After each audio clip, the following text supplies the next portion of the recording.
თუ ისმის ჩემი ხმა მონაწილეებმა რომ დამიდასტუროთ, დიახ. მოგესალმებით, მაშინ ვიწყებთ ქონების გადასახადის ვებინარს. მინდა აღვნიშნო, რომ ქონების გადასახადის ეს ნაწილი უკავშირდება მხოლოდ და მხოლოდ ფიზიკური პირის მიერ შესასრულებელებას და ამის ირგვლივ გვექნება დღეს მიმოხილვა და ასევე მინდა გთხოვოთ შესაძლებლობის ფარგლებში ჩართოთ პერიოდულად კამერა, თუ თქვენთვის მეტად მოსახერხებელი იქნება კამერის გამორთული კამერის რეჟიმში მოსმენა, ესეც მისაღები არ დაგიმალავთ, რომ მეც ასე ვთქვათ ზოგჯერ მეტად კომფორტულად მეჩვენება ხოლმე გამორთული კამერით მოსმენა. თუმცა კითხვის რეჟიმში კი შეგიძლიათ ჩაგვერთოთ და დასვათ კითხვები პერიოდულად თემატიკიდან გამომდინარე. დაახლოებით 2 წუთს წაგართმევთ, დაველოდოთ თუ იქნება სურველები, ვინც შემოგვიერთდებიან და 2 წუთის მერე დავიწყებ თქვენ დროსაც სემპატივს და აქედან გამომდინარე დიდხანს ვებინი არ მოგვიწევს პერიოდულად შემოგვიერთდებიან.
გავაგრძელოთ, უბრალოდ დავიწყოთ ჩვენი ვებინარიც. სურველები, რა თქმა უნდა, პერიოდულად შემოგვიერთდებიან. მე ვარ ნინა კურჭიშვილი, საგადასახადო მენეჯერი IBCCS ტაქსის და დღეს სწორედ IBCCS ტაქსის სახელით ვატარებ ამ ვებინარს. დღევანდელი ვებინარის თემა, როგორც აღვნიშნე, არის ქონების გადასახადი ფიზიკური პირებისთვის და შესაბამისად საუბარი გვექნება ამ მიმართულებით. ერთ-ორ სიტყვას ვიტყვი ჩვენი კომპანიის შესახებაც. IBCCS ტაქსი წარმოადგენს საერთაშორისო IBCCS ჯგუფის წევრს, ის ძირითად სერვისებს წევს საგადასახადო და იურიდიული მიმართულებით, ასევე საბუღალტრო მომსახურებას და გვაქვს ოფისები როგორც თბილისში, ასევე ბათუმში.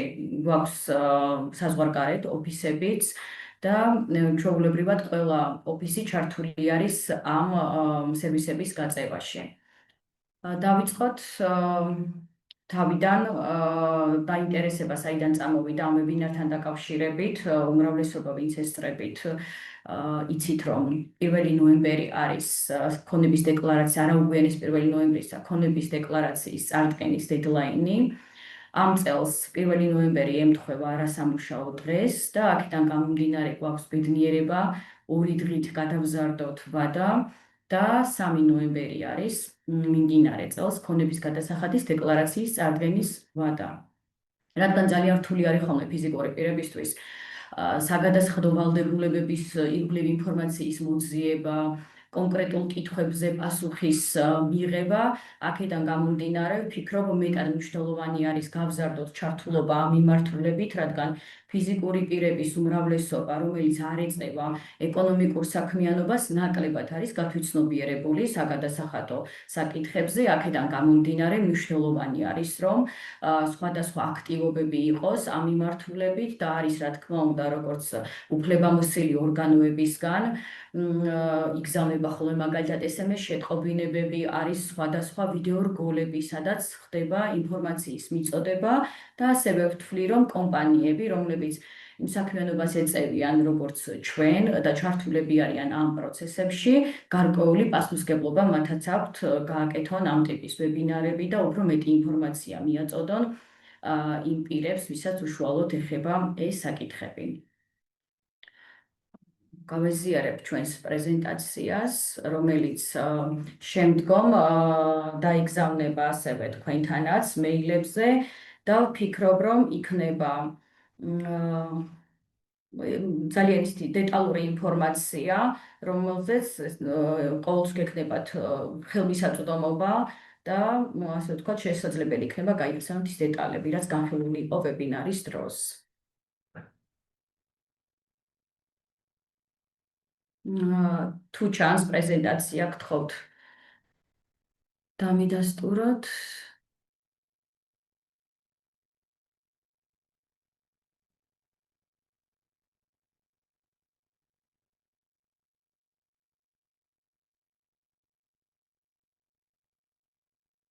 კი ბატონო.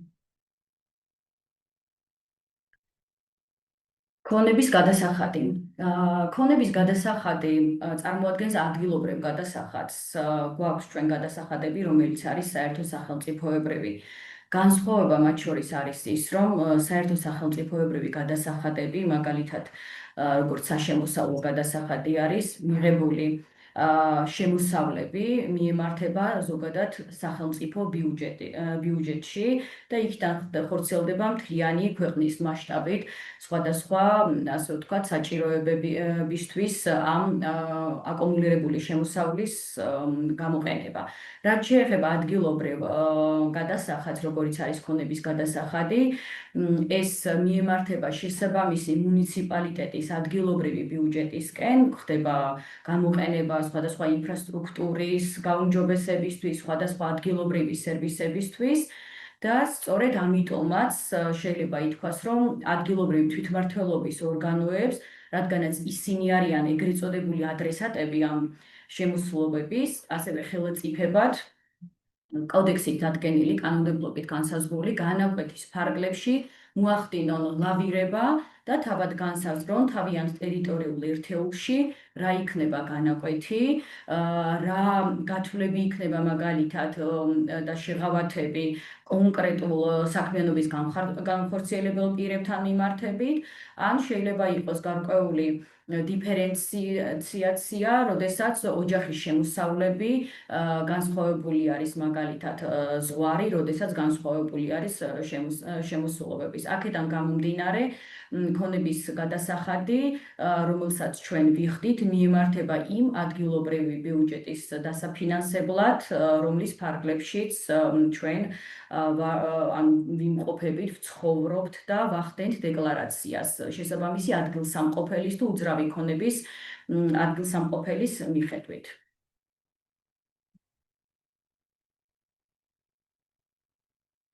ქონების გადასახადის გადამხდელი არის ნებისმიერი ფიზიკური პირი.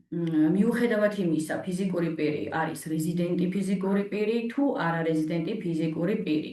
ძირითადად ამ გადასახადის მთავარი საფუძველი არის ქონება. აქედან გამომდინარე, არ აქვს მნიშვნელობა ამ ქონების მესაკუთრედ ვინ გვევლინება, ეს არის რეზიდენტი ფიზიკური პირი თუ არარეზიდენტი ფიზიკური პირი. ქონების გადასახადის ორი დაბებრის ობიექტი არსებობს და ხშირად ხდება ხოლმე ბუნდოვანება და აღრევა ამ საკითხთან მიმართებით და ნაბიჯ-დაბიჯს აგიხსნით, სად და როგორ შეიძლება იყოს, თქვათ, განსხვავება ამ ნაწილში. ქონების გადასახადის პირველი ობიექტი არის დასაბეგრი ქონება. ის რომ ფიზიკური პირი ფლობს ქონებას, ეს არ ნიშნავს იმას, რომ ის ავტომატურად არის ქონების გადასახადის გადამხდელი. აუცილებლად ქონება უნდა იყოს დასაბეგრი ქონება. ანუ იმ ტიპის ქონება, რომელიც, ასე ვთქვათ, ექცევა ქონების გადასახადით დაბებრის არეალში. ქონების გადასახადის დასაბეგრი ქონება არის საკუთრებაში არსებული უძრავი ქონება, რაც ყველაზე პოპულარულია შეიძლება ითქვას და ამასთან მიმართებით ყველას აზრი ერთი და იგივეა, შეიძლება ასე ითქვას. ასევე საკუთრებაში არსებული იახტები, შრომფრენები, თვითმფრინავები, საკუთრებაში არსებული მსუბუქი ავტომობილები, ასევე არარეზიდენტისგან ლიზინგით მიღებული ქონება. აქ ეს დაკონკრეტება, რომ არარეზიდენტისგან მიღებული ლიზინგით ქონება იმიტომ გვხდება, რომ რეზიდენტის შემთხვევაში ის პირი თავად იქნება გადასახადის გადამხდელი, აქედან გამომდინარე დაირღვევა პრინციპი, რომ ერთ და იგივე ქონებაზე ორი გადასახადი იქნება გადახდელი, რაც, ასე ვთქვათ, შეუსაბამობა არის ზოგადად სამართლიანობის თუ კანონმდებლობით გათვალისწინებულ პრინციპებთან. რაც შეეხება არარეზიდენტს, ამ შემთხვევაში ის მის მიერ მაგალითად ლიზინგით მიღებულ ქონებაზე, როდესაც გვაქვს საუბარი, დიდი ალბათობით ეს ვერ იქნება უძრავი ქონება, თუმცა პრაქტიკაში შემოხვედრია მე ასე ვთქვათ საკითხები, როდესაც ხელშეკრულება იყო გაფორმებული ლიზინგზე უძრავ ქონებასთან მიმართებითაც, მაგრამ აქ ვიგულისხმოთ არარეზიდენტი პირი, რომელიც რეგისტრირებულ ქონებას არ ფლობს და შესაბამისად საგადასახადო ორგანოს მხრიდანაც ადმინისტრირება ამ ნაწილში რთული იქნება. გარდა ამისა, დასაბეგრ ქონებაში მოიაზრება ასევე მფლობელობაში ან სარგებლობაში არსებული საკუთრება, რომელიც მის მემკვიდრებელს მაგალითად გააჩნია საკუთრებაში, გარდაცვლილი არის და პერიოდი მოგეხსენებათ საჭირო არის იმისთვის, რომ საკუთრებაში გადასვლა განხორციელდეს მემკვიდრეზეც. სტანდარტულად კანონმდებლობით ეს 6 თვიანი პერიოდია, თუმცა არის შემთხვევები, როდესაც მემკვიდრი არ მიმართავს კანონმდებლობით განსაზღვრულ ვადაში სანოტარო, ასე ვთქვათ, ბიუროს და აქედან გამომდინარე ჩვეულებრივად აგრძელებს ამ ქონების სარგებლობას ისევე, როგორც ახორციელებდა მისი მემკვიდრებელი. აქედან გამომდინარეც ასეთი ტიპის ქონებაც არის დასაბეგრი და უკვე ვალდებულება ქონების გადასახადით დაბებრის არის მემკვიდრის, ასე ვთქვათ, მხარეს. აქ უნდა გამოვაკლოთ ისეთი შემთხვევები, როდესაც ეს ფლობა, სარგებლობა რაიმე სხვა სამართლებრივი ხელშეკრულების საფუძველზე ხორციელდებოდა. შეიძლება მემკვიდრებლისგან კონკრეტული ქონება მიღებული ჰქონდა უზურპრუქტით, ფირავნობით და ასე შემდეგ. ანუ როდესაც მხარეთა შორის არსებობდა სხვა სამართლებრივი ხელშეკრულება და ეს ფლობა არ არის ის ფლობა, რომ ოჯახის წევრისგან მიღებულ ქონებას ისევე აგრძელებს მემკვიდრე, როგორც დაუშვათ მანამდე ფლობდა, აქედან გამომდინარე, აქ უნდა გაიმიჯნოს რა ტიპის ქონება არის და რა სამართლებრივი ურთიერთობა იყო ამ ქონებასთან მიმართებით მემკვიდრებელს თუ მემკვიდრეს შორის. ასევე ეკონომიკური საქმიანობის განმახორციელებელი ფიზიკური პირებიც ვალდებული არიან წარადგინონ ქონების გადასახადის დეკლარაცია და ისინი ითვლებიან ქონების გადამხდელად ბალანსზე რიცხულ ძირითად საშუალებასთან, რომელსაც იყენებენ ეკონომიკური საქმიანობის ფარგლებში, ასევე აქტივებთან და ლიზინგით გაცემულ ქონებასთან მიმართებითაც. ასევე გვაქვს ქონების გადასახადის დაბებრის მეორე ობიექტი და სწორედ ბუნდოვანება აქედან წარმოიშვება ხოლმე.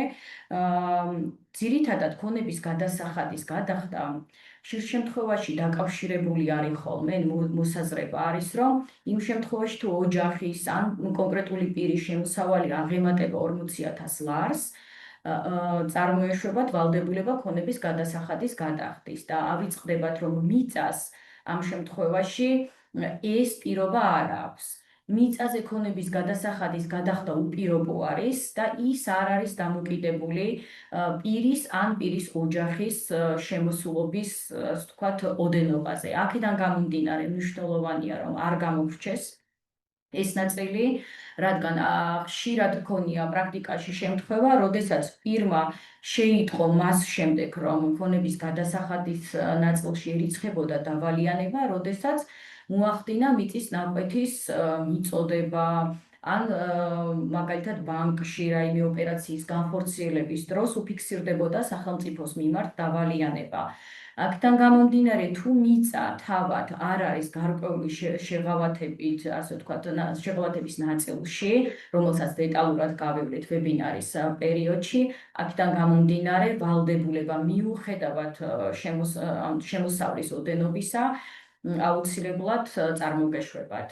თუმცა ამ ნაწილში უფრო საგადასახადო ორგანო და მარეგისტრირებელი ორგანო არის ჩართული მის, ასე ვთქვათ, განსაზღვრაში ოდენობის გამომდინარე იქიდან, რომ უძრავი ქონება ექვემდებარება რეგისტრაციას და ინფორმაცია ხელმისაწვდომი არის როგორც საგადასახადო ორგანოსთვის, ასევე შესაბამისი მარეგისტრირებელი ორგანოსთვის. ქონების გადასახადის დეკლარაციის წარდგენის ვალდებულება წარმოიშვება მას შემდეგ, რაც პირის კონკრეტულად ინდივიდუალურად ან ოჯახთან ერთად ჯამურად წინა წლის მაჩვენებლები 1 იანვრიდან 31 დეკემბრის ჩათვლით აღემატება 40,000 ლარს. და იმ შემთხვევაში, როდესაც პირს საკუთრებაში გააჩნია ან სარგებლობაში მიწის ნაკვეთი, მიუხედავად იმისა, შემოსავალი აღემატება თუ არა ამ კონკრეტულ ციფრს, ამ შემთხვევაში 40,000 ლარს. გადავიდეთ უშუალოდ ქონების დეკლარაციის სახეებზე. ქონების დეკლარაციის ორი სახე გვაქვს, ეს არის ინდივიდუალური და მეორე სახე არის საოჯახო.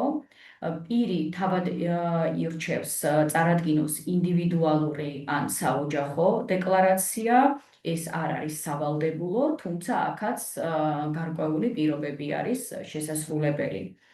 ხშირად ისმის კითხვა, რას ნიშნავს საოჯახო, ვინ მონაწილეობს საოჯახო დეკლარაციის ფარგლებში იმ პირთა წრეში, რომელთა შემოსავლები თუ ქონება უნდა დაფიქსირდეს პირის მიერ გაგზავნილ დეკლარაციაში. საგადასახადო კანონმდებლობა განსაზღვრავს კონკრეტულად ამ პირთა წრეს და ეს არის ოჯახის პირი თვითონ, მისი მეუღლე, შვილი, გერი, აგრეთვე ამ პირთან მუდმივად მცხოვრები მშობელი, შვილი, გერი და ძმა, ბებია, პაპა, შვილიშვილი, რომლებიც საერთო მეურნეობას ეწევიან. საერთო მეურნეობაზე საგასო კანონმდებლობაში არ არის განმარტებული, თუმცა თავის შინაარსიდან გამომდინარე გულისხმობს იმას, რომ პირები ერთად ეწევიან, ერთად ცხოვრობენ, მაგალითად განსაზღვრული არის, რომ მიემართება, ვთქვათ, მათი შემოსავლები საერთო ოჯახის ხარჯებს, შემოსულობებს, ინაწილებენ, ასე ვთქვათ, ოჯახის ხარჯებს.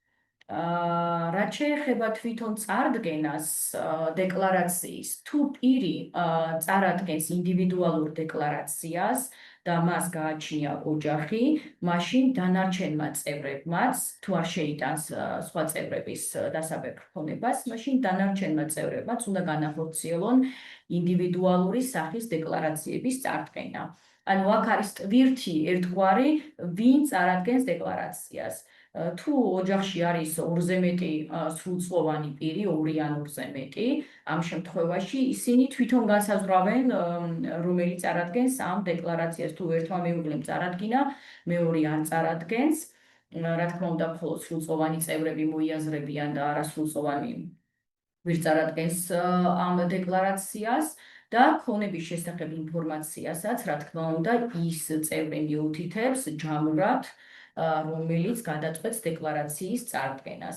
ამ შემთხვევაში მეორე პირმა არ უნდა წარადგინოს არაფერი, რადგან არის ხოლმე ყოფილა ხშირად შემთხვევები, რატომღაც აღიქმება ისე, რომ საგადასახადო ორგანოს ყველაფერზე აქვს ცდომა და მარტივად შეუძლია იდენტიფიცირება, ვინ წარადგინა დეკლარაცია ოჯახიდან და ასე ვთქვათ, დაწყვილება შეიძლება ასე ვთქვა ამ ასე ვთქვათ პირების ერთ ოჯახად, რომ პირდაპირ კანონმდებლობა განსაზღვრავს, რომ პირი თავად განსაზღვრავს იმ პირთა წრეს ამ ჩამონათვალიდან, ვინ არის მისი წევრი და ვის მიუთითებს ის დეკლარაციაში. აქედან გამომდინარე, თუ ორივე პირმა წარადგინა დეკლარაცია, ინდივიდუალური საგადასახადო ორგანოს ვერ ექნება იმის შესაძლებლობა, ვერც ადამიანური და ვერც ადმინისტრაციული, რომ თვითონ დააკავშიროს ეს ორი პირი ერთმანეთს. ერთ შემთხვევას გეტყვით და უფრო ნათელი იქნება ეს სიტუაცია. შვილი გარკვეული პერიოდის განმავლობაში ახორციელებდა საოჯახო დეკლარაციის გადაგზავნას და რა თქმა უნდა მიუთითებდა ყველა ოჯახის წევრის ქონებას ქონების გადასახადის დეკლარაციაში. გარკვეული პერიოდის შემდეგ მამამ გადაწყვიტა გაეგზავნა, ისინი ერთი ოჯახის წევრები იყვნენ, მამამ გადაწყვიტა გაეგზავნა ისევ და ისევ საოჯახო ტიპის დეკლარაცია და მან ისევ იგივე წრე ამ პირის ან შვილის ჩათვლით მოაქცია, ასე ვთქვათ, დეკლარაციით გათვალისწინებული ოჯახის წევრების გრაფაში და მანაც გააგზავნა საოჯახო დეკლარაცია. აღმოჩნდა ისე, რომ მამას, რომელსაც დეკლარაციის საფუძველზე დაერიცხა ქონების გადასახადი, მან გადაიხადა დადგენილ ვადაში, რაც შეეხება შვილს, მან იფიქრა, რომ საგადასახადო ორგანო მიხვდა, რომ ის აღარ გააგზავნიდა დეკლარაციას და მამამ რადგან გააგზავნა დეკლარაციის იდენტიფიცირებას რატომღაც ადვილად მოახდენდა და თავად ნულოვანი დეკლარაციაც არ გააგზავნა. აქედან გამომდინარე, მოხდა ავტომატური დარიცხვა წინა წლის დეკლარაციაში დაფიქსირებული მონაცემების საფუძველზე და ერთი და იგივე ქონების დასაბეგ ქონებაზე ოჯახიდან განხორციელდა ქონების გადასახადის გადახდა. თუმცა შემდგომ შვილმა დავას მიმართა და აპელირება გააკეთა იმაზე, რომ შეცდომას ჰქონდა ადგილი და აქედან გამომდინარე მოხდა ორმაგად დარიცხული გადასახადის შემცირება. თუმცა თუ მსგავსი შემთხვევა გექნებათ და ოჯახის რომელიმე წევრი აგზავნის დეკლარაციას და შემდგომ გადაწყვეტ, რომ სხვა წევრმა გააგზავნოს, აუცილებლად უნდა გაიგზავნოს ინდივიდუალური დეკლარაცია ნულოვანი დარიცხვით, რათა მოხდეს სწორად განსაზღვრა ოჯახის, ასე ვთქვათ, შემოსავლების და შესაბამისად დასაბეგრი ობიექტი დაიბეჭოს ერთხელ და არა ორჯერ. ქონების დეკლარაციის წარდგენის ფორმებს რაც შეეხება, ძირითადად აპრობირებული არის დეკლარაციის გაგზავნა ელექტრონული ფორმით. ეს მარტივიც არის, თუმცა კანონმდებლობა აძლევს საშუალებას პირს, რომელსაც სურს, რომ დეკლარაცია ფიზიკური ან მატერიალური ფორმით წარადგინოს, მას ჩვეულებრივად შეუძლია ისარგებლოს ამ ფორმითაც და დეკლარაცია გააგზავნოს მაგალითად დაზღვეული საფოსტო გზავნილით ან პირადად მიიტანოს შესაბამის სერვის ცენტრში, თუმცა ამ შემთხვევაში აუცილებელი არის მაინც, რომ ფიზიკური პირი აღირიცხოს გადასახადის გადამხდელად, რადგან პირდაპირ დეკლარაციის წარდგენა ან საფოსტო გზავნილით გაგზავნა მატერიალური დეკლარაციის ფორმით, როდესაც ხდება ეს ყველაფერი, ვერ იქნება, თქვათ, მიღებული საგადასახადო ორგანოს მხრიდან, რადგან პირი აუცილებელი აღრიცხული იყოს, რომ მოხდეს იდენტიფიცირება პირმა, რომელმაც ჩააბარა ქონების გადასახადის დეკლარაცია მატერიალურად, მოხდეს ასახვა და მიღება ადმინისტრაციული ორგანოს მხრიდან. ზოგადად, როდესაც მატერიალური ფორმით ხდება დეკლარაციის წარდგენა საგადასახადო ორგანოში, კანონმდებლობა განსაზღვრავს მომსახურების საფასურებს, რადგან ეს არ არის, ასე ვთქვათ, ჩვეულებრივი უკვე ფორმა, რადგან დიდი ხანია ელექტრონული სერვისები არის დანერგილი არაერთ ადმინისტრაციულ ორგანოში და მით უფრო შემოსავლების სამსახურში, რაც ერთგვარად ამარტივებს კომუნიკაციას გადასახადის გადამხდელს და საგადასახადო ორგანოს შორის. თუმცა პირს ვერ აუკრძალავთ იმას, რომ მან აირჩიოს მატერიალური ფორმა კომუნიკაციის საშუალებად. აქედან გამომდინარე გვაქვს გამონაკლისი და თუ სხვა შემთხვევაში ამაზე საფასურია დადგენილი, ფიზიკური პირის მიერ ქონების გადასახადის დეკლარაციის მატერიალური ფორმით წარდგენის შემთხვევაში საფასური არ არის დადგენილი და პირი, ასე ვთქვათ, თავისუფლდება ამ ნაწილში.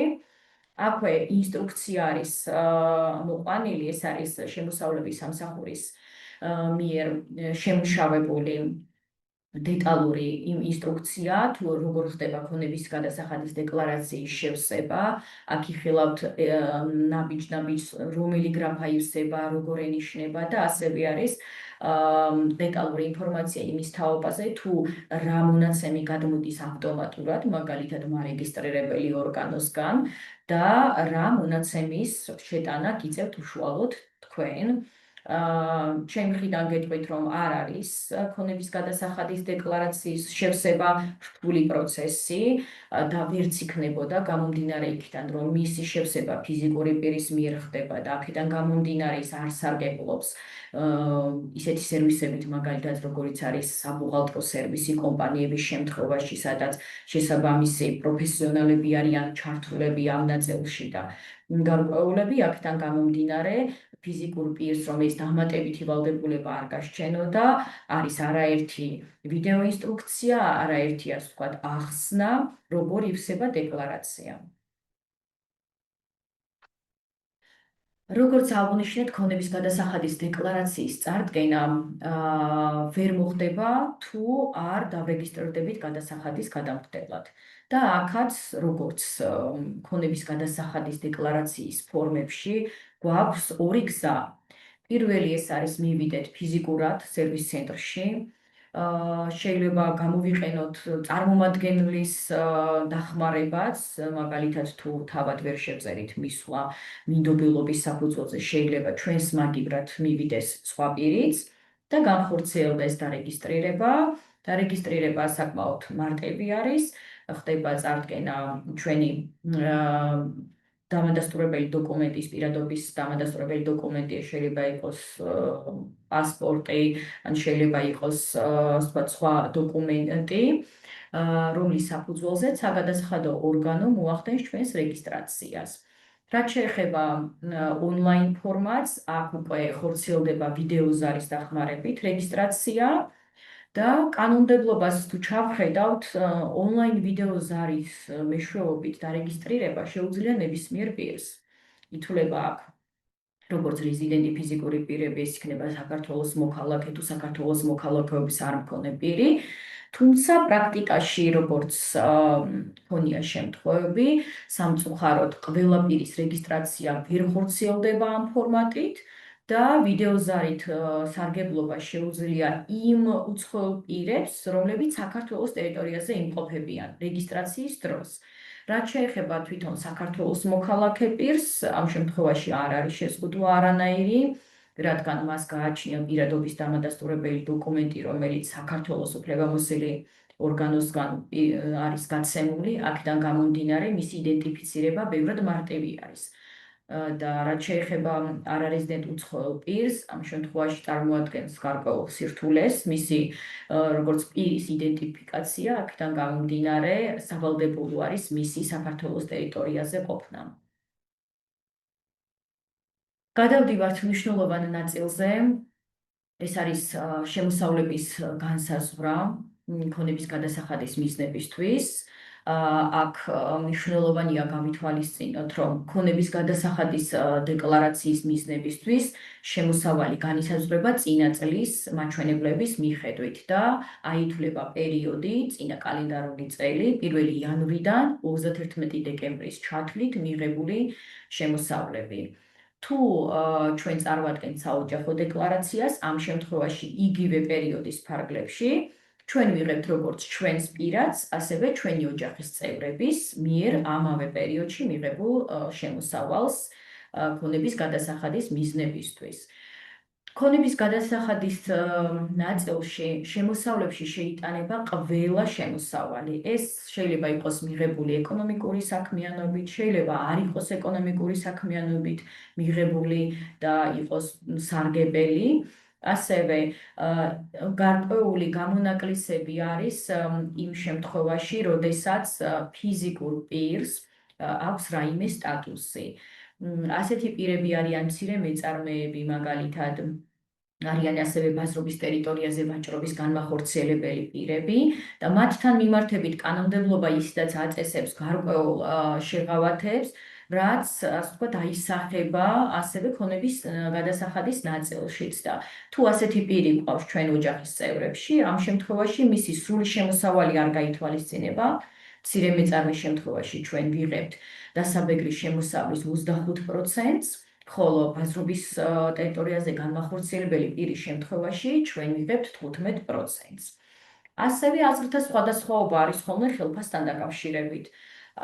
ითვლიან ხელფას ფიზიკური პირები, რომელსაც უშუალოდ ხელზე იღებენ, ხელზე ასაღებ ხელფას, რაც არასწორი არის, რადგან კანონმდებლობა განსაზღვრავს, რომ შემოსავლების, ასე ვთქვათ, შემოსავლებში უნდა შევიტანოთ არა ხელზე მიღებული, არამედ დარიცხული ხელფასი. აქედან გამომდინარე, თქვენს, როდესაც წარმოგეშვებათ ქონების გადასახადის ვალდებულება, გაითვალისწინეთ დარიცხული ხელფასი და არა ხელზე მისაღები. წინააღმდეგ შემთხვევაში შეიძლება გქონდეთ გადაცილება ოდენობის და შემდგომ იყოს, ასე ვთქვათ, ერთგვარი სანქციები გავრცელებული თქვენს მიმართ. ასევე გაითვალისწინეთ, რომ ხშირად არის ხოლმე, როდესაც ფიზიკურ პირს სხვადასხვა შეღავათები აქვს, მაგალითად, ის არის მაღალმთიან რეგიონში, შეიძლება იყოს მეორე მსოფლიო ომის მონაწილე, ან სხვადასხვა შეღავათები, რომელიც საშემოსავლო გადასახადში ფიქსირდება. აი მაგალითად ავიღოთ თუნდაც სახელმწიფო პენსია. სახელმწიფო პენსიაც თუ ყავს ოჯახის წევრი პენსიონერი შეიტანება ქონების გადასახადის მიზნებისთვის შემოსავლებში და საშემოსავლო გადასახადში ფიზიკურ პირთან მიმართებით არსებული შეღავათები აქ არ გაითვალისწინება. ამიტომ ამ დეტალსაც მიაქციეთ ყურადღება. აქ უკვე გვაქვს ჩამონათვალი თუ რა არ უნდა შევიტანოთ შემოსავლებში, როდესაც ჩვენ განსაზღვრავთ ჩვენ საგადასახადო ვალდებულებას ქონების გადასახადის ნაწილში და შეტანა არ ხორციელდება მემკვიდრეობით ან ჩუქებით მიღებული ქონების, ასევე განქორწინების საფუძველზე მიღებული ქონების, იმ საცხოვრებელი სახლის რეალიზაციით მიღებული შემოსავალი, რომელიც 2 წელზე მეტი გვქონდა, შეიძლება პირადად ან ჩვენს მემკვიდრებელთან ერთად და რომელზეც საშემოსავლო გადასახადისგან გათავისუფლებული ვიყავით. ასევე არის გარკვეული პირებისთვის გამონაკლისები, ეს არიან დევნილები, რომელთათვის მოხდა ან კომპენსაციის ანაზღაურება, ან ქონების პრივატიზების წესით გადაცემა, კურნალობისთვის მიღებული შემოსავლები და ასე შემდეგ. თუმცა აქ მნიშვნელოვანია მივაქციოთ ყურადღება იმას, რომ თუნდაც მემკვიდრეობით მიღებულ ქონებაში ეს ნაწილი არ იღებს მონაწილეობას შემოსავლების განსაზღვრაში, ანუ 40,000 ლარიან ზღვარში არ მონაწილეობს. ეს არ გამორიცხავს იმას, რომ თუ თქვენ ამ ქონების ღირებულების მიუხედავად მაინც გადალახეთ ეს ზღვარი, ის ქონება ჩვეულებრივად წარმოადგენს დასაბეგრ ქონებას და თქვენ მასთან მიმართებით წარმოგეშვებათ ვალდებულება. ანუ თუ მივიღე მემკვიდრეობით ქონება, ამ ქონების ღირებულება არ იღებს მონაწილეობას ჩემი შემოსავლების ზღვარის განსაზღვრაში, თუმცა თუ ჩემი შემოსავალი აღემატება 40,000 ლარს, მე ვალდებული ვიქნები ამ ქონებასთან მიმართებით გადავიხადო ქონების გადასახადი. გადავედით ქონების გადასახადის განაკვეთზე. სტანდარტულად ქონების გადასახადის განაკვეთი არის დადგენილი არაუმეტეს 1%-ისა.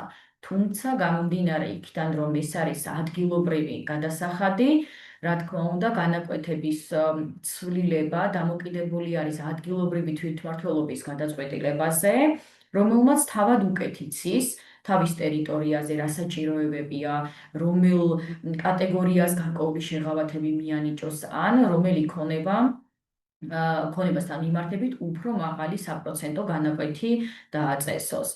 რადგან ეს ცვლილებები არ ხდება კანონმდებლობის, ანუ საგადასახადო კანონმდებლობის გზით და ხდება დადგენილებით, რომელზეც ადგილობრივი თვითმმართველობა ვალდებულია შესაბამისი ნორმატიული აქტი, როდესაც მიიღებს ამ გადაწყვეტილებას განაკვეთების განსაზღვრაზე აცნობს წინასწარ შემოსავლების სამსახურს. თუ ასეთი ცვლილება მოხდება, უნდა ვიცოდეთ, რომ ქონების შემთხვევაში ჩვენ ხელმძღვანელობთ 31 დეკემბრისთვის მოქმედი განაკვეთით, ხოლო რაც შეეხება მიწისთვის, ჩვენ ხელმძღვანელობთ 1 აპრილისთვის მოქმედი განაკვეთით.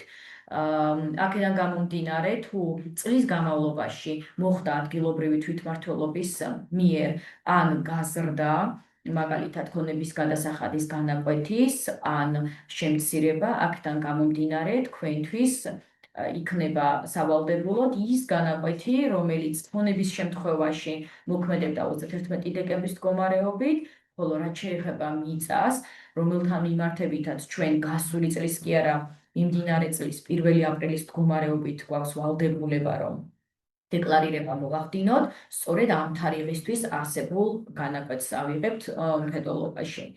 უშუალოდ ქონების გადასახადის საგადასახადო პერიოდი კალენდარული წელი არის და ჩვენ წელიწადში ერთხელ წარვადგენთ დეკლარაციას, არაუგვიანეს 1 ნოემბრის. ხშირად არის ხოლმე აზრთა სხვადასხვაობა ქონების ღირებულების შეფასებასთან დაკავშირებით, რადგან ძალიან მნიშვნელოვანი არის და სწორედ ქონების გადასახადის გაანგარიშება მნიშვნელოვან წილად არის დამოკიდებული ქონების ღირებულების განსაზღვრაზე. ეს, რა თქმა უნდა, არ უკავშირდება მიწის გადასახადს. აქ ფიზიკურ პირს ნაკლებად უწევს ჩართულობა, რადგან თავად მიწის გადასახადის განაკვეთი განსაზღვრული არის და დეტალურად არის ჩაშლილი იმის მიხედვით, თუ რა ტიპის მიწას ფლობდეს, შეიძლება იყოს საძოვარი, სათიპი, სასოფლო თუ არასასოფლო სამეურნეო. ასევე იმის მიხედვით, თუ რომელ ადმინისტრაციულ ტერიტორიულ ერთეულზე არის განთავსებული თქვენი მიწის ნაკვეთი და ავტომატურად ხდება ქონების დეკლარაციის შევსების დროს მისი კუთვნილი ქონების გადასახადის გაანგარიშება. რაც შეეხება ისეთ ქონებას, მაგალითად, როგორიც არის უძრავი ქონება, ჩვენი საცხოვრებელი სახლი, არასაცხოვრებელი დანიშნულების შენობა, მაგალითად, ან ასევე მსუბუქი ავტომობილი, იახტა, შულფრენი, თვითმფრინავი, ამ შემთხვევაში უშუალოდ თავად ფიზიკური პირი განსაზღვრავს, რა იქნება ქონების ღირებულება და ის მიუთითებს დეკლარაციაში. აქ სხვაობა არ არის იმის მიხედვით, თუ ქონების ღირებულება რომელ ადმინისტრაციულ ტერიტორიაზე არის, თბილისში იგულისხმება. რაც შეეხება რეგიონებში, რა თქმა უნდა, აქ ისევ და ისევ, როგორც ადგილობრივი თვითმმართველობა, თავად შეიძლება განსაზღვრავდეს ამ განაკვეთს, რა თქმა უნდა, დადგენილი ლიმიტის ფარგლებში. ქონების ღირებულების განსაზღვრისთვის არ გვინდა ჩვენ ექსპერტიზა და უფლებამოსილი პირების ჩართულობა. პირმა შეიძლება თვითონაც განსაზღვროს ქონების ღირებულება და ეს რამდენიმე წყაროდან შეიძლება, ასე ვთქვათ, რამდენიმე წყაროზე დაყრდნობით შეიძლება განვახორციელოთ და შეიძლება იყოს მისი შესაძლო სარეალიზაციო ფასი. შეიძლება იყოს რაიმე ისეთი წყარო, სადაც აქტიურად ხდება ამ ტიპის საქონლის ყიდვა-გაყიდვა, მაგალითად, მსუბუქი ავტომობილების შემთხვევაში, ან უძრავი ქონების სხვადასხვა პლატფორმა არსებობს, სადაც დაახლოებით შეიძლება განისაზღვროს რა ტიპის ქონება გაგვაჩნია ჩვენ საკუთრებაში და რა იქნება მისი შესაძლო სარეალიზაციო ფასი. აქედან გამომდინარე, თავად მიუთითებთ ამ ღირებულებას და საგადასახადო ორგანო ავტომატურ რეჟიმში დაიანგარიშებს მის კუთვნილ ქონების გადასახადს. გადავედით უშუალოდ ქონების გადასახადის განაკვეთებზე. აქ გვაქვს გარკვეული სხვაობა და ეს სხვაობა დამოკიდებული არის ოჯახის შემოსავალზე. მაღალ შემოსავლიანი ოჯახების განაკვეთი ქონების გადასახადის უფრო მაღალი არის, ხოლო გარკვეულ ზღვრამდე შემოსავალი არის უკვე სხვა განაკვეთის მოსარგებლე პირთა წრე. და გვაქვს შემდეგი სხვაობა 100.000 ლარამდე შემოსავლის მქონე ოჯახებისთვის საპროცენტო განაკვეთი ქონების გადასახადის ნაწილში განისაზღვრება 0.5 მიასედიდან 0.2%-მდე და თუ შემოსავალი აღემატება უკვე 100.000 ლარს, ამ შემთხვევაში არანაკლებ არის 0.8 და არა უმეტეს 1%. თუმცა ისევ და ისევ განმეორდები, რომ უშუალოდ ადგილობრივი თვითმმართველობა, სადაც რეგისტრირებული არის ეს ქონება, მაგალითად უძრავი ქონების შემთხვევაში, ასევე მოძრავი ქონება, რომელიც რეგისტრაციას ექვემდებარება, უკვე განსაზღვრული არის დეტალური მაჩვენებელი. აი ამ ზღვარში, მაგალითად 0.5 მიასერიდან 0.2-მდე კონკრეტულად თქვენთვის რომელი განაკვეთი არის ადგილობრივი თვითმმართველობის მიერ განსაზღვრული. ესეც ავტომატურ რეჟიმში თქვენ არ გიწევთ იმის ფიქრი და ძიება თუ რომელ ადგილობრივ თვითმმართველობის ტერიტორიულ, ასე ვთქვათ, განაკვეთს მიესადაგება თქვენ მიერ გაგზავნილი ქონების დეკლარაცია, როდესაც შეავსებთ, ავტომატურად ხდება გენერირება იმ განაკვეთების და შემდეგ უკვე ჯამურად გაანგარიშება თუ რა იქნება თქვენი საგადასახადო ვალდებულება ამ ნაწილში. აქაც განმეორდები განაკვეთებზე, რომ როდესაც ქონებაზე გვაქვს საუბარი, ეს არის საგადასახადო წლის 31 დეკემბრისთვის მოქმედი განაკვეთი, მიწის შემთხვევაში ეს ისევ და ისევ იქნება 1 აპრილის მდგომარეობით არსებული განაკვეთი. ჩვენ ქონების გადასახადთან დაკავშირებით საუბრობთ იმაზე, რომ რისი გადახდა გვიწევს, თუმცა უნდა ვიცოდეთ ის ნაწილიც, რომელთან მიმართებითაც ჩვენ გათავისუფლებული ვართ ქონების გადასახადისგან და პირველი და ვთქვათ, ყველაზე ცნობილი არის ის, რომ თუ პირის ან მისი ოჯახის შემოსავალი წინა წლის მაჩვენებლით არ აღემატება 40.000 ლარს, ის არ წარმოადგენს ქონების გადასახადის გადამხდელს და მხოლოდ დაასაბებ ქონებასთან მიმართებით.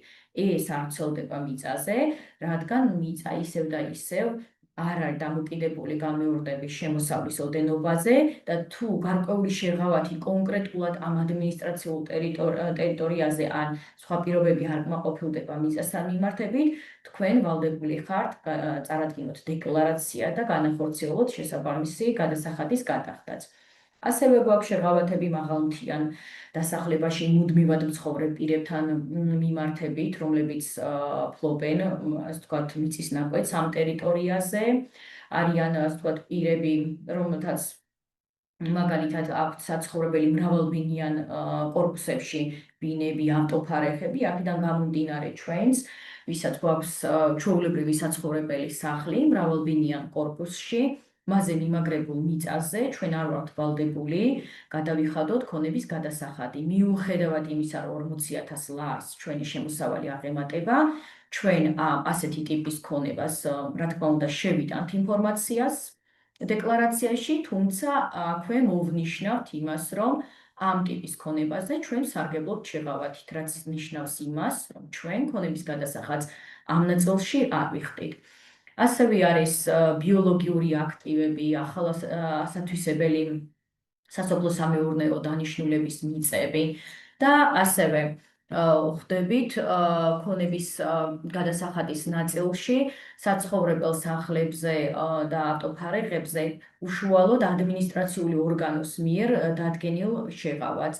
კერძოდ, ადგილობრივი თვითმმართველობა ხშირად თვითონ განსაზღვრავს საცხოვრებელ სახლს თუ მასზე დამაგრებულ მიწის ნაკვეთს, რომელიც არ არის მრავალბინიანი, მაგრამ არის ჩვეულებრივი ტიპის საცხოვრებელი სახლი, რა კვადრატულობის ფარგლებში თავისუფლდება პირი ქონების გადასახადის გადახდისგან და სხვადასხვა ადგილობრივ თვითმმართველობას აქვს გარკვეული, ვთქვათ, ლიმიტი ამასთან დაკავშირებით. მაგალითად, ერთ-ერთ ადგილობრივ თვითმმართველობის ორგანოს დადგენილი აქვს, რომ თუ საცხოვრებელი სახლი და მასზე საცხოვრებელ სახლზე დამაგრებული მიწის ნაკვეთი არ აღემატება 3.000 კვადრატს, პირი არ იხდის ქონების გადასახადს.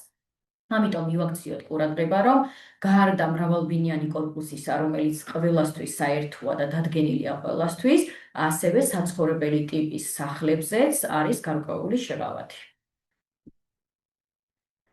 ქონების გადასახადის თავისებურებებზე მინდოდა გამიმახვილებინა ყურადღება, როგორც ვებინარის დასაწყისში აღნიშნე, ქონების გადასახადის გადამხდელია როგორც რეზიდენტი, ასევე არარეზიდენტი ფიზიკური პირი.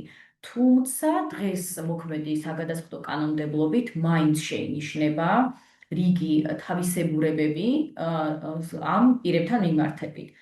კერძოდ თუ პირი არის საქართველოს მოქალაქე, მაგრამ არარეზიდენტი ფიზიკური პირია, არ იმყოფება საქართველოში უწყვეტი 12 თვის განმავლობაში 183 დღე ან მეტი, ამ შემთხვევაში მის მიერ ქონების დეკლარაციის წარდგენის დროს ასეთი პირის მიერ არ გაითვალისწინება მხოლოდ საქართველოში არსებული წყაროდან მიღებული შემოსავალი და არ გაითვალისწინება მის მიერ უცხოეთში მიღებული შემოსავალი. უფრო მარტივად რომ ვთქვათ, ეს კლასიკური მაგალითია ჩვენი ემიგრანტების, რომლებიც შემოსავალს იღებენ უცხოეთში, თუმცა საქართველოში შეიძლება გააჩნდეთ უძრავი ქონება და სახელმწიფო ერთგვარ ვალდებულებას გრძნობთ მათთან მიმართებით ამ ნაწილში და სწორედ ამას ეხმიანება ის ფაქტი, რომ ემიგრანტები, რომლებიც დიდი ხნის განმავლობაში იმყოფებიან საქართველოს ფარგლებს გარეთ და მათ არ აქვთ რეზიდენტობა, საქართველოს რეზიდენტობა, ამ შემთხვევაში მათ მიერ ქონების დეკლარაციის გაგზავნისას მხოლოდ საქართველოში არსებული წყაროდან მიღებული შემოსავალი მიიღება მხედველობაში და თუ საქართველოში ისინი არ იღებენ შემოსავალს, ამ შემთხვევაში ისინი არც ქონების გადასახადის გადამხდელად გვევლინებიან ამ ნაწილში. რაც შეეხება არარეზიდენტ პირებს, არარეზიდენტი პირების შემთხვევაში შემოსავალი განისაზღვრება ორივე წყაროს მიხედვით. ეს როგორც საქართველოში არსებული წყაროდან მიღებული შემოსავალია, ასევე უცხოეთში არსებული წყაროდან მიღებული შემოსავალი.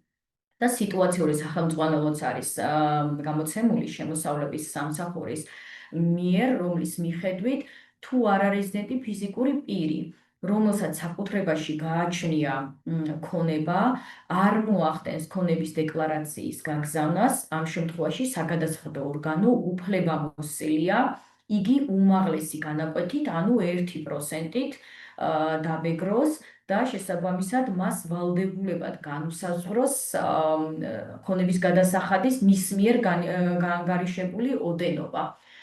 ამ შემთხვევაში ეს შეიძლება განპირობებული იყოს იქიდან, რომ უცხოეთში მიღებულ შემოსავალზე ინფორმაცია ნაკლებად ხელმისაწვდომი არის შემოსავლების სამსახურისთვის ავტომატურ რეჟიმში და არაავტომატურ რეჟიმში და სახელმწიფოთა შორის კომუნიკაციის ფარგლებში.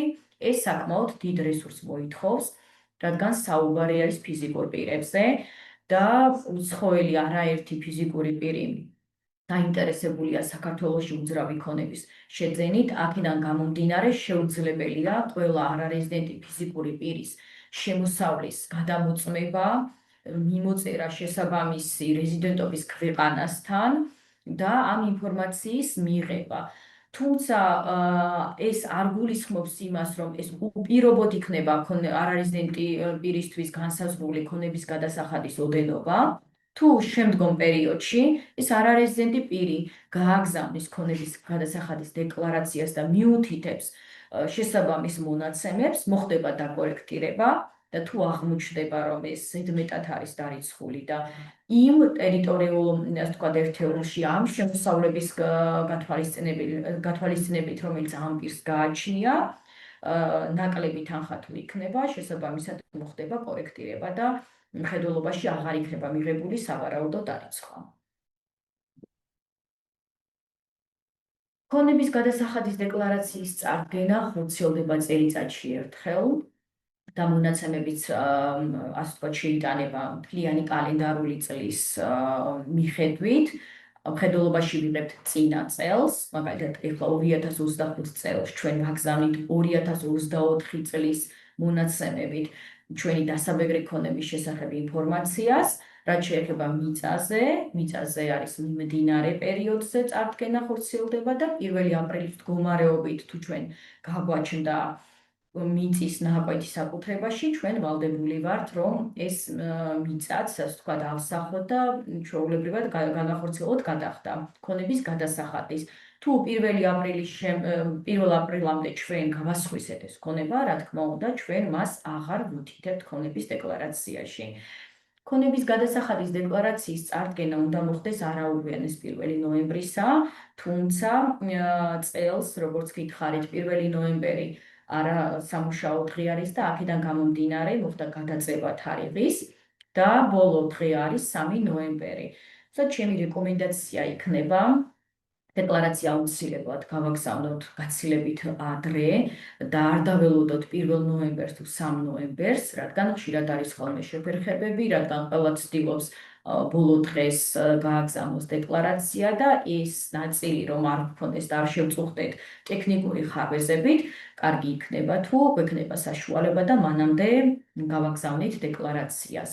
გადახდა უნდა განხორციელდეს არაუგვიანეს 15 ნოემბრისა და აქაც ჩემი რჩევა და ასევე საკანონმდებლო მოთხოვნა, რომელიც საკანონმდებლო მოთხოვნას ერქმიანება არის ის, რომ როდესაც ჩვენ ვიხდით მაგალითად 14 ნოემბერს თუნდაც ეს არ ნიშნავს, რომ ჩვენ ვალდებულება შევასრულეთ, რადგან გადახდად ითვლება ის მომენტი, როდესაც ეს თანხა აისახება ბიუჯეტში. თუ ჩვენ განვახორციელეთ საბანკო ტრანზაქცია, მაგრამ ჩარიცხვა ბიუჯეტში არ მოხდა, აქ ჩვეულებრივად სამართალდარღვევას ექნება ადგილი და ჩაითვლება, რომ ჩვენ ვადის გადაცილებით მოვახდინეთ ქონების გადასახადის გადახდა. აქედან გამომდინარე ამ ნაწილში მნიშვნელოვანია, რომ გადასახადის გადახდა, არა მხოლოდ ქონების გადასახადის, არამედ სხვა გადასახადებისაც განხორციელდეს მინიმუმ 2 სამუშაო დღით ადრე და აუცილებლად გადაამოწმეთ შემდეგ უკვე თქვენს პირად კაბინეტში, შემოსავლების სამსახურის ვებგვერდზე, თუ მოხდა ამ თანხის ასახვა, რომ თავი აირიდოთ შესაბამისი სანქციებისგან. გადავედით უკვე დეკლარაციის წარუდგენლობის და დაგვიანებული წარდგენის ან გადახდის ნაწილზე, რაც არასასურველია და ჩემი აზრით მაქსიმალურად უნდა შევეცადოთ თუ არ არის გარკვეული ასე ვთქვათ გარემოებები, რომელიც გვაფერხებს ამ ნაწილში დროულად მოხდეს როგორც დეკლარაციის წარდგენა, ასევე შესაბამისი ქონების გადასახადის გადახდა და ამ შემთხვევაში თუ არის პრობლემა გადახდასთან დაკავშირებით, შეიძლება იყოს შემთხვევა, როდესაც პირს არ გააჩნდა შესაძლებლობა, რომ მაგალითად 15 ნოემბრისთვის ის თანხა, რომელიც გაანგარიშებული იყო მის ქონების გადასახადად, ოდენობა შესაძლებლობა რომ გადაეხადა. ასეთ შემთხვევაში არ შეიკავოთ თავი ქონების გადასახადის დეკლარაციის წარდგენისგან, რადგან ქონების გადასახადის დეკლარაციის წარუდგენლობა სხვა სამართალდარღვევა არის და ასევე გადაუხდელობა სხვა სამართლებრივ შედეგს იწვევს. თუ ჩვენ არ წარვადგენთ დეკლარაციას და ეს პერიოდი მაგალითად შაშლილი არის თუ 2 თვის არ აღემატება არის ჯარიმა 5%-ის ოდენობით იმ თანხის რისი გადახდაც გვევალებოდა, ასე ვთქვათ, თუ აღემატება 2 თვეს ეს უკვე მაღალი საპროცენტო განაკვეთია ჯარიმა და 10% არის, ხოლო როდესაც წარვადგენთ დეკლარაციას, ასეთ შემთხვევაში თავს ავირიდებთ ჯარიმებისგან და იქნება დარიცხული მხოლოდ საურავი, რომელიც 0.01% არის ყოველი ვადაგადაცილებული დღისთვის. აქედან გამომდინარე მნიშვნელოვანი არის, რომ აი ამ ნაწილში გავამახვილოთ ყურადღება შედეგებზე. დეკლარაციის წარუდგენლობა ეს ცალკე სამართალდარღვევა არის და ამას მაინც დაემატება საურავი ყოველ ვადაგადაცილებულ დღეზე, ხოლო რაც შეეხება დეკლარაციის წარდგენის ფარგლებში გადაუხდელობას, აქ მხოლოდ საურავის თანხა იქნება, რომელიც რა თქმა უნდა გაცილებით ნაკლები იქნება იმ შემთხვევასთან მიმართებით, როდესაც საერთოდ არ წარვადგენთ დეკლარაციას. ასევე არის შემთხვევები, როდესაც ხდება თანხის შემცირება დეკლარაციაში. ესეთ შემთხვევებია, როდესაც ხდება ქონების ღირებულების შემცირება ან საგადასახადო ორგანომ ასე ვთქვათ, ჩაატარა შემოწმება ამ მიმართულებით და ქონების გადასახადის დეკლარაციაში აღმოჩნდა, რომ ქონების ღირებულება იყო შემცირებული, რამაც რა თქმა უნდა გამოიწვია საბოლოო ჯამში გადასახდელი ქონების გადასახადის ოდენობის შემცირებაც და აქაც გვაქვს შესაბამისი სამართალ დარღვევისთვის პასუხისმგებლობა ჯარიმის ოდენობით. თუ შემცირების დროს ხდება ძირითადი თანხის დარიცხვა, რა თქმა უნდა, რაც ეკუთვნოდა, ასე ვთქვათ, გაანგარიშებით და ასევე გადასახდელი თანხის 50%, თუმცა აქაც ხვდებით ჩაშლას, რა ოდენობით იყო შემცირებული. თუ მაქსიმალური ოდენობით იყო 25%-ზე მეტი მაგალითად ღირებულება, ამ შემთხვევაში 50%-იანი ჯარიმა იქნება ოდენობის, თუ ნაკლები იყო, აქაც ასე ვთქვათ, გვაქვს სხვადასხვა განაკვეთი.